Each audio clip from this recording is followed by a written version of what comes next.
முருகான்னு நீங்க உள்ள முருகி அப்பா நீ இருக்கியா என் முன்னாடி வந்து நின்றுன்னு கேட்டீங்கன்னா வந்து நிற்பான், பேசுவான், விளையாடுவான்.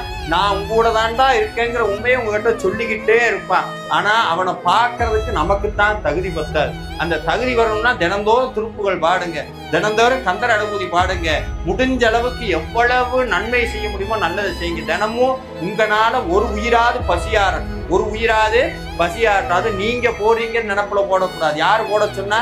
செந்திலாண்டவன் போட சொன்னா போடுறேன். இந்த வந்த புண்ணியம் வர புண்ணியம் எல்லா புண்ணியம் யாருக்கு போகணும்? முருகனுக்கு போகட்டும். எதுவுமே நமக்கு வேண்டாம். எதுவும் முருகனுடைய அருள் மட்டும் இருந்தா போதும். அது ஒண்ணு இருந்தா போதும். எல்லாம் உங்க பின்னாடி வரும். பேரு, பதவி, பணம், புகழ், லொட்டு லொசுக்கு எல்லாம் கந்தனுடைய காலடிக்கு தூசு. யாரெல்லாம் முருகனுடைய காலில் விழுகிறீங்களோ அவங்க அத்தனை பேர்த்தையும் வேற யார் காலையும் விழுகாத அளவுக்கு வச்சு பார்க்கிற ஒரே தெய்வம் செந்திலாண்டவன் மட்டும்தான்.